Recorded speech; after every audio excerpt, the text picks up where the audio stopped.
Well, my name is Melissa Hopkins, and I am a registered nurse. The last 15 years I've worked in breast care and breast cancer care. So the very program that IHS is offering is exactly the program that these people need. So IHS has taken breast cancer. They began several years ago, starting to be there, starting to gain the trust, and they've done a beautiful job, as evidenced by walking in and having these smiles and these hugs, and they're so happy to see us, and being able to just start. There weren't any barriers for us to be there. But it really is very rare to go to the staff and be able to educate them, to be able to then be the conduit, to go out into the villages, work with the people, and be able to take those very same barriers that they exhibit and be able to work with them on a level that makes sense. The program itself that developed through the IHS was basically to help these women because these are the people who know and understand the very communities in which they serve.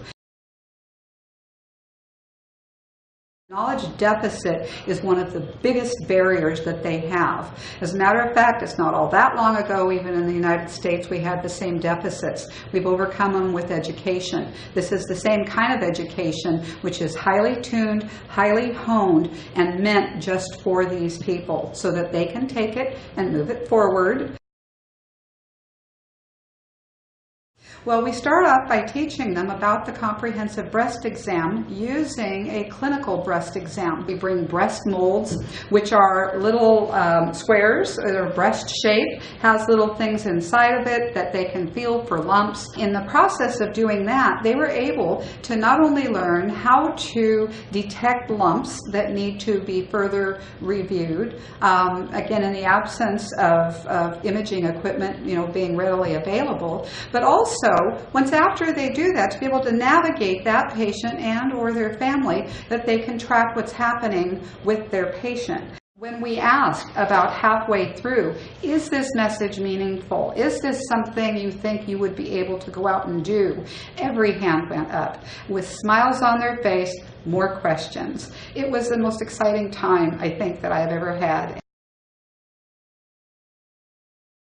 Now I can also say that there's actually a bridge there, and that bridge that's there, again thanks to IHS and the work of the wonderful people even before we went, there's communication there, and it can only grow from here. In fact, we will train trainers so that they can carry on the work and inevitably make it sustainable for them, even if necessary, village by village.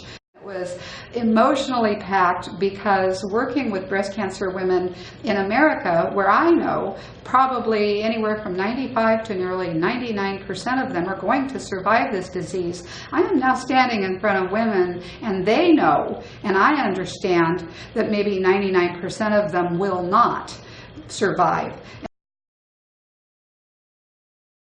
Everything that we do with IHS, everything we do through Harold Freeman, everything we do when we're planning it, all ends up rolling back to navigation. And this isn't just the villagers, this is not just the staff, this is the very doctors within there and the nurses and the midwives. Early catches for breast cancer equal cure. And IHS having the means to spread that now out to the people who can tell the people and keep this as an ongoing evolution, that's exciting.